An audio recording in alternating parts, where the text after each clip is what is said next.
السلام عليكم ورحمة الله وبركاته. أهلا بكم في فيديو جديد على قناة يوميات مسلمة. نبدأ كده الفيديو بتاعنا بالصلاة على النبي. اللهم صل وسلم وبارك على سيدنا محمد. اللهم بك أصبحنا وبك أمسينا وبك نحيا وبك نموت وإليك النشور.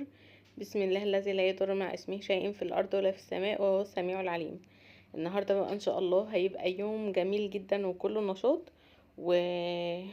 ونتكلم كده شوية حاجات كده عن أيام الامتحانات، وحاجات هتفرق جدا معاكم للأطفال للناس اللي عندها أطفال صغيرين يعني في امتحانات ولسه بيمروا بالتجربة دي لأول مرة زي حالاتي كده. وكمان يعني ننظم يومنا ازاي بشكل عام يعني، وشوية حاجات كده بإذن الله هتفرق معانا قوي.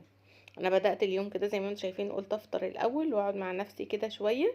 يعني مش قادرة اوصف لكم والله الحبة دول بيفرقوا ازاي. هما مش رفاهية خالص. هو انت في نص اليوم او اثناء اليوم، انت مش طول اليوم بتعملي حاجات، هو انت اكيد في وقت بتاخديه يعني مش بتعملي فيه حاجة، بيبقى وقت كده مستقطع من اليوم عادي. بس لما بتحطي في دماغك ان الوقت ده وقت الراحة بتاعك، فبتحسي براحة نفسية وبتحسي ان انت ايه، مش مستهلكة. يعني بتحسي ان انت يعني ايه، لا اللي هو مديه لنفسك شوية برستيج كده على الاقل، مش اليوم كله طحن طحن طحن ورا بعضه، فبتحسي ان انت مخنوقة ومضغوطة. لا، لما تحطي في دماغك ان انا قاعدة الوقت ده ادلع في نفسي، او اقعد كده اخد شويه وقت روقان مع نفسي او افرح بنفسي، ان شاء الله في كوبايه شاي، بكوبايه شاي يعني في البلكونه، بفنجان قهوه وقعده روقان، تعملي نفسك فطار حلو وتقعدي تفطري كده بعيدا عن الوش اللي موجود حواليكي. فبيبقى بترتاحي نفسيا شويه. ولما بتعودي اللي موجودين معاكي في البيت على حاجه زي كده، بصي انت بتبقي قتيله الحبه دول، ال10 دقايق دول مش عايزه حد يجي جنبي فيهم. فمع الوقت هيتعودوا وهيتقبلوا منك حاجه زي كده جدا، وهيدوكي المساحة بتاعتك عادي. فانا كده عملت كده، كان عندي الفطيرة دي فحطيت فيها كده جبنة رومي، وحطيتها في التوستر، بحب طعمها قوي كده وهي سايحة مع بعض. وكمان عملت كده كوباية كوفي ميكس عشان ايه افوق كده، ونبتدي كده بقى ندخل على اليوم بتاعنا على طول ان شاء الله.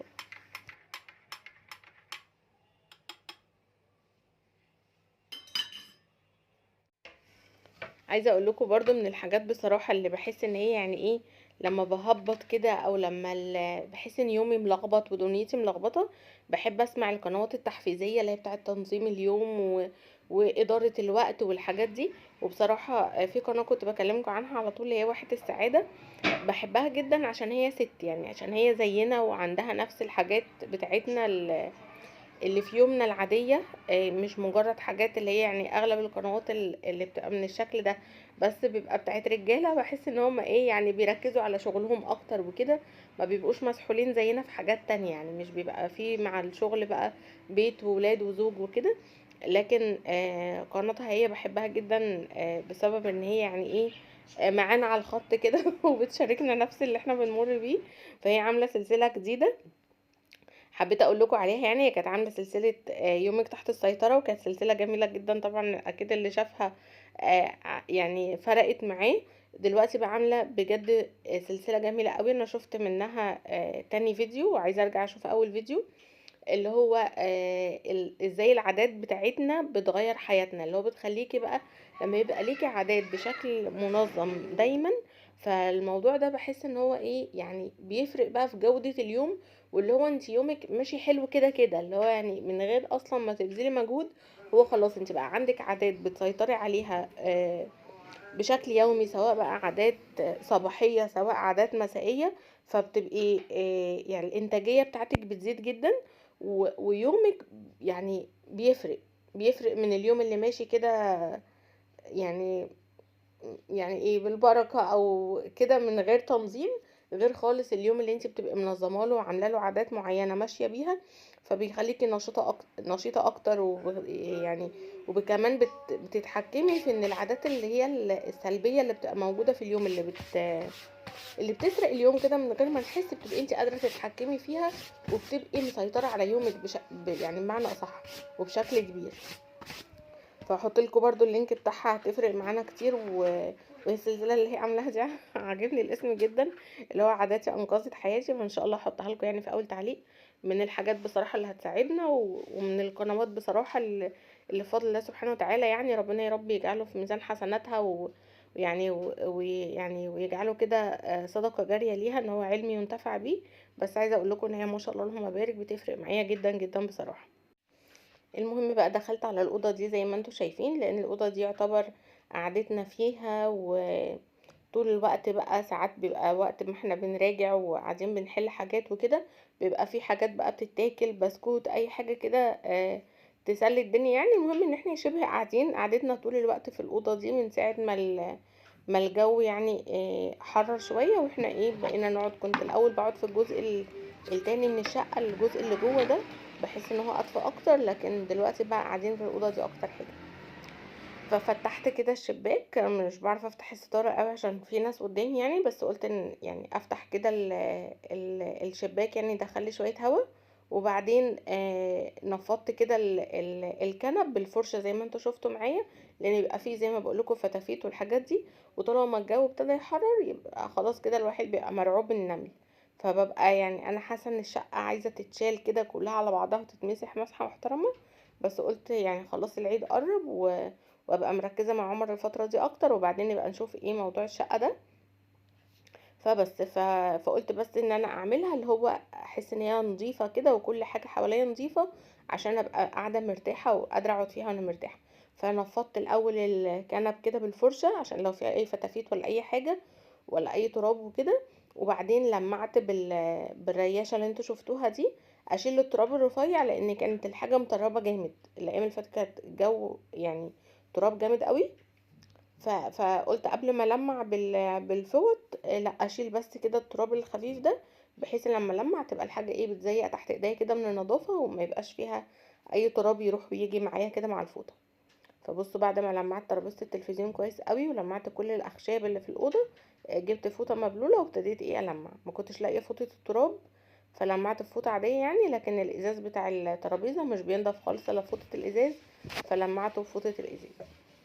بصوا كده حواليا، حسيت بقى ابتدت الأوضة تتنفس كده، مجرد ما بتشيلي الأتربة والحاجات اللي هي اللي موجودة دي، بتحسي كده بنظافة، وبتحسي ان الأوضة ابتدت تروق كده وابتدت تتنفس معاكي.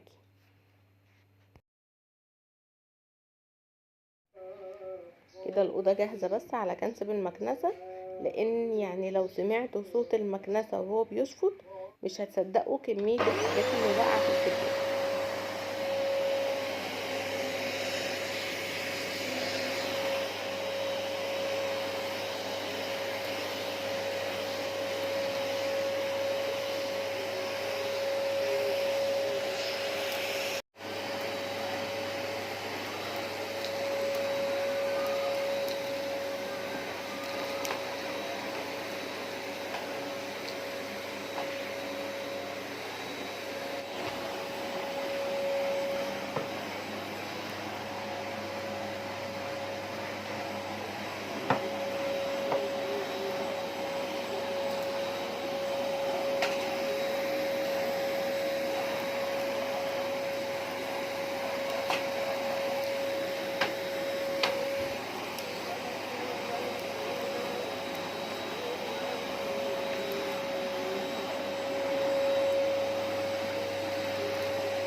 فزي ما انتوا شفتوا كده السجادة كانت مليانة بقى حاجات، فتافيت فتافيت كده مكان سندوتشات يعني، وحاجات وقعت مننا بالليل، وبسكوت، وكمان بقى اللي هو مكان المسح بقى، ولو ببري طبعا جوه باسكت صغير وكده، بس برضو احيانا في حاجات كده بتقع. فقلت بقى اشفط كويس قوي قوي. انا لسه كنت غاسله الكيس بتاع المكنسه، فما شاء الله المكنسه اللهم بارك نضيفه كده، فبتشفط من القلب يعني. حسيت ان هي خدت لي السجاده زي الفل، فضلت بشفط في السجاده لحد ما بقيتش اسمع اي صوت خفته. عرفت ان هي كده نطفت وبقت زي الفل، لان السجاد الشيك ده مش بيبان فيه قوي، ما بعرفش هي نطفت ولا لا الا من صوت المكنسه بصراحه. فبس بيبقى لما بيكون مكنسه ما شاء الله قويه، وبيبقى اللهم لك الحمد يعني، بتكون السجاد الشيك عادي مناسبه وحلوه. لكن لو انت ما عندكيش مكنسه يعني ما عندكيش مكنسه اصلا، او المكنسه بتاعتك ضعيفه، مش هترتاحي خالص مع السجاد الشيك عشان بتقيل عليك. فخلصت كده، وكمان كان في حاجات برضو عصير كده مدلوع على الحرف، فقلت ألمع برضو كل السيراميك الأجزاء الباينة من السيراميك بتاعة الأوضة دي وبتاعة الريسبشن بشوية بريكس كده. وجبت المساحة دي سريعة يعني وخفيفة على ايدي، قلت انجز بيها يعني ايه الدنيا بسرعة. فحسيت بريحة نظافة كده، وحسيت بطراوة وحسيت ان ايه ان خدت طاقة ايجابية كده لما خلصت الحمد لله. فعاوزة اقولك من اكتر الحاجات اللي هتفرق معاكي في الايام اللي زي دي، طبعا لو ولادك صغيرين، وحتى يعني في ناس ممكن تبقى مستهونة بالسنين اللي هي بتاعت الولاد الصغيرين دي، وبيحسوا ان هو ما فيهاش حاجة متعبة. هو الموضوع ان هو بيبقى دي تأسيس، فاللي هو انت بتبقي لازم تظبطي الدنيا. ده اولا. ثانيا بيبقى لو هو مثلا في لغات او ازهر او ايا كان، المهم مناهج انت تكوني مش متعودة عليها، او محتاجة تفتكري ايه الحاجات دي. فانت بتبقي محتاجة ان انت تراجعي انت الاول وتبصي على المنهج، وتعرفي ايه اللي موجود فيه قبل ما تقعدي مع ولادك. فلو هما مثلا بينزلوا المدرسة بيراجعوا او حاجة، ممكن في الوقت ده انت تبصي على يعني تقسمي الوقت ان هو بين شغل بيتك، ما تتعمقيش قوي في شغل البيت وتفتحي على نفسك حاجات عميقة. لا، اللي هو لمي الدنيا على قد ما تقدري، وخلي المنظر العام كده مريح وحلو. يعني بصوا ما شاء الله الاوضه هم ما بذلتش فيها مجهود كبير، ورغم كده بقت زي الفل. فكل يوم باخد لي اوضه كده، وشغلت الفواحه كده زي ما انتم شايفين بعد ما خلصت، فالدنيا بقت رايقه. وهقول لكم برضو على شويه افكار في الاكلات. الترم اللي فات كانوا مدين لنا قبل الامتحانات كذا شيت كده، مراجعه وحاجات يحلوها وكده. فكانت مسهله الدنيا شويه، لان المنهج يعني الانجليش بالذات كنا محتاجين فيه حاجه زي كده جدا، لان هو طبعا حاجات كتير. يعني في الجزء بتاع الرايتنج العادي، الحروف العادية جدا بالكلمات بتاعتها، فدي كانت ابسط حاجة، وده يعتبر الكتاب كله مكرر وهنمتحن فيه. لكن والفونكس برضو نفس الكلام. هو يعني الفونكس يعني الكتاب كبير على الفاضي، لكن هو يعني لو لخصناه هيبقى حاجة بسيطة خالص. لكن الاورال هو اللي كان يعني المنهج بتاعه كبير حبتين. تمام. في حاجات ايه كتيرة قوي، وطبعا كذا ستوري وكذا حكاية وكلمات وحاجات يتعرفوا عليها في الجزء الشفوي. فهو المفروض ان في حاجات معينة هو اللي هنمتحن فيها، لان طبعا يعني الاطفال في السن ده يعني كي جي 1 ان هم يقدروا يحصلوا الكم ده ويروحوا يعني يمتحنوا فيه كله في يوم واحد. فالموضوع طبعا صعب جدا. هما المنهج بتاع مدرسة عمر كامبريدج تقريبا. ف فما شاء الله حلو جدا، بس يعني ايه دسم شويه. فهما الاورال بالذات يعني هما بيدونا الشيت، اغلب الشيتس اللي بيدوها لنا عشان نحلها بتبقى حاجات تتحل. لكن الحاجه الوحيده اللي هي فيها منهج اللي هو الجزء بتاع الاورال، ان هما محددين اجزاء معينه هي دي اللي هتتذاكر. فالترم اللي فات بقى قدرت ان انا لقيت مطبعه حلوه جدا، وكانت سعرها قليل قوي. طبعت فيها الحاجه بالالوان، فكانت لذيذه قوي في الحل ولذيذه في المذاكره. لكن الترم ده للاسف كل ما انزل لها الاقيها قافله.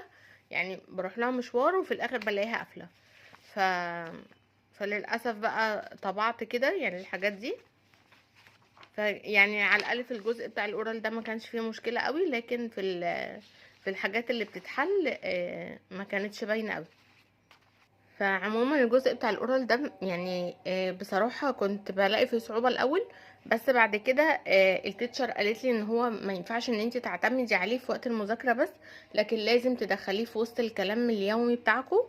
يعني يعني مرة على مرة هيبقى يعني خلاص هو عارف مثلا يعني ايه ان ده سحاب، وانت محفظاه له باللغة العربية وتمام وثابت معاه باللغة العربية. بس برضو مفيش مانع ان انت في مرة تانية تلاقي السما مثلا فيها سحاب، فتقولي له بص كده هي اتس كلاودي، او النهارده اليوم صاني قوي كده. فاهمني؟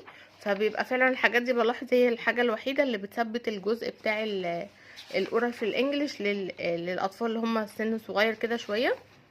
وكمان الترم ده اللي يعني كان غريب شويه في كل حاجه بصراحه. يعني هو كان ترم غريب بشكل فظيع. آه، يعني كان الترم الاولاني عايزه اقول لكم ان دي مثلا الشيت ده بتاع الترم الاولاني في الماس ما كانش فيه اي حاجه غير النمبرز من 1 ل 10 فقط لا غير. الترم التاني مدينهم النمبرز من 1 ل 20. و استنوا كده اوريكم الكتاب.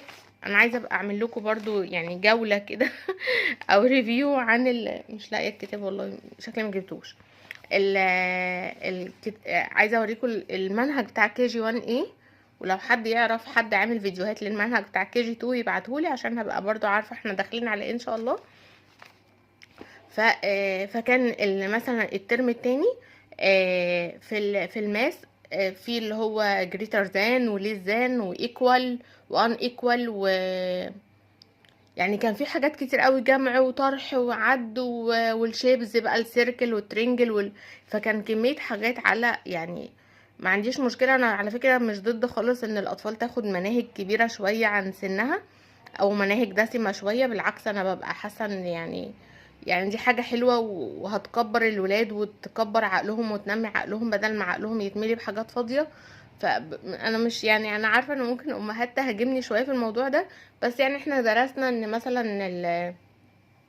العلماء المسلمين زمان كانوا في سن صغير قوي دارسين البصريات والهندسة والفلك والفلسفة وكذا حاجة وكانوا قد ده. يعني في ناس اصلا المناهج المصرية اعتقد هي من اصعب المناهج على مستوى العالم.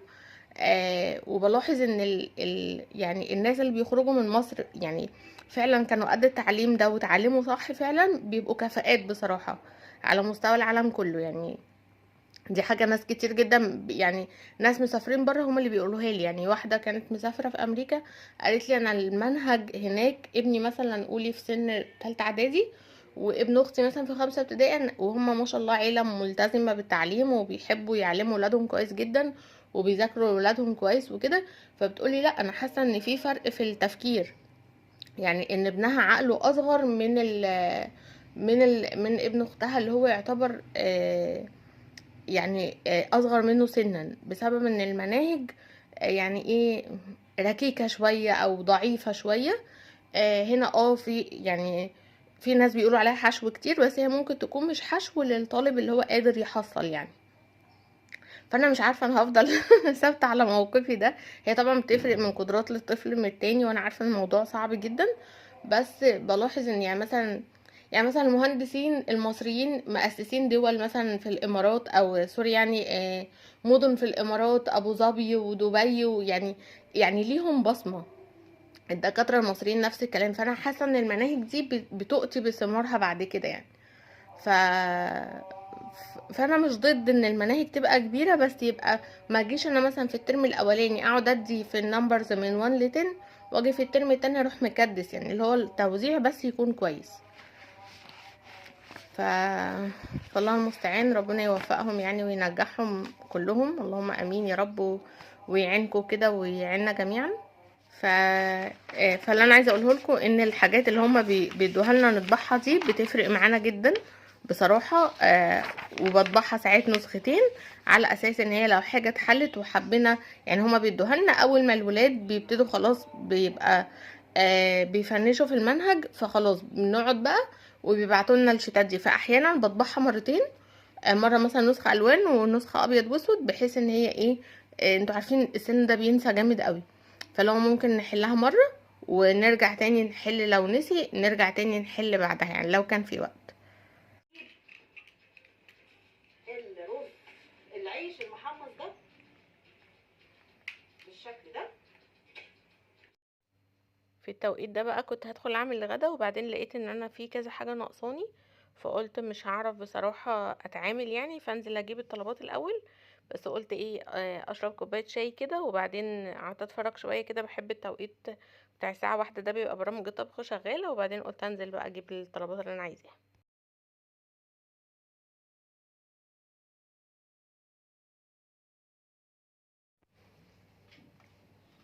بصوا بقى هعمل النهارده يعني اكله كان نفسي فيها قوي، بقى لي فتره نفسي اشاركها معاكم. آه وبرده من الحاجات الحلوه قوي والسريعه وهتنفع معاكي ايام الامتحانات. ممكن اصلا تفرزيها وممكن تعمليها في نفس التوقيت، يعني اسرع مما تتخيلي. وبيبقى طعمها حلو والولاد بيحبوها، وكمان ممكن تحفزيهم بيها، اللي هو انا عامله لكم اكل مطاعم وكده، واللي هو ايه تشجيع كده في وقت الدراسه، يبقى حاجه منها ما تقفيش يعني في المطبخ كتير، وفي نفس الوقت هم يحبوها ويتبسطوا بيها. فالنهارده هعمل ستريبس وبطاطس، واحط جنبيهم صوص جبنه كده زي اللي بيتقدم في المطاعم. صوص الجبنه ده من ماي واي، هو بيبقى مكتوب عليه المكونات. هو مش محتاج اي حاجه غير ان انت تفضي الكيس فيه كوبايه وربع ميه من الحنفيه عاديه جدا، بتفضي فيها الكيس بتاع صوص الجبنه وبتحطي عليه معلقتين زيت. تمام كده، كله على البارد، وبتقلبيه على البارد وبعدين بترفعيه على النار. هيفضل يغلي مثلا حوالي 5 دقايق، تهدي النار عليه شويه، يغلي كده لمده 5 دقايق لحد ما يتقل شويه وبعدين بتقدميه. فلما بتعمليه جنب الستريبس والبطاطس بيفرقوا جدا في الطعم وبيبقى حلو قوي، سواء تعمليه سندوتشات او يتغمس فيها، فبيبقى ما شاء الله جميل.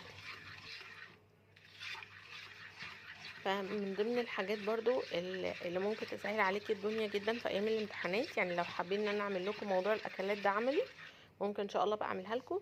ان انتي تعملي وجبات الاسبوع كامله في التلاجة. يعني انا اصلا كنت حابه اعمل لكم الفيديو ده جدا، بس قلت اقول لكم كافكار الاول، ولو حبيتوها ان شاء الله ننفذها عملي. اللي هو في التلاجة مش في الفريزر، يعني غير التفريزات اللي بنعملها في رمضان، لا حاجات اللي هي حاجات ينفع ان هي تفضل في التلاجة لمدة اسبوع كامل، عشان الناس اللي هي ما عندهاش فريزر او حاجة. المهم اقول لكم على الوصفة دي الاول بتاعت الستريبس. من افضل الطرق اللي ممكن تعملي بيها ستريبس وهيبقى طعمها حلو جدا. انا حطيت حوالي مثلا نص كوباية مية ونص كوباية لبن، وعليها معلقتين كبار مستردة. المستردة تغنيكي عن تتبيلات كتيرة قوي، وعليهم معلقتين من الدقيق ومعلقة صغيرة توم مفروم. كل الكلام ده مع بعض وبتقلبيه مع بعض، وبعدين بتيجي في طبق تاني بتحطي دقيق وعليه رشة بيكنج باودر.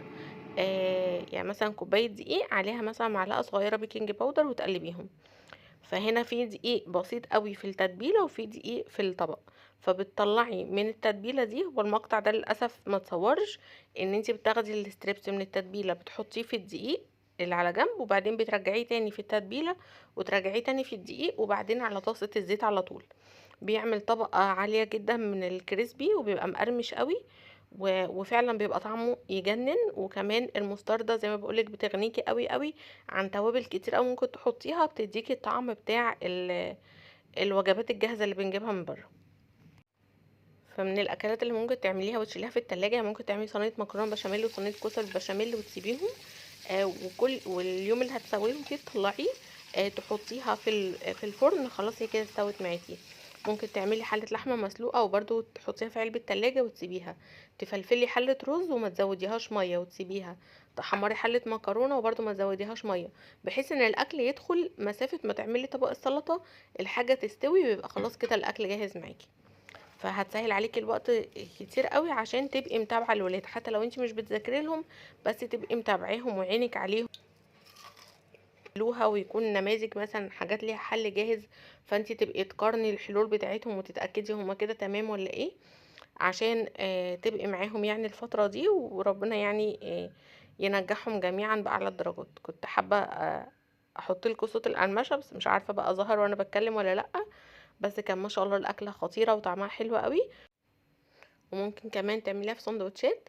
فبس كده، يا رب يكون الفيديو النهارده عجبكم، اشوفكم في فيديو جديد ان شاء الله، والسلام عليكم ورحمة الله وبركاته.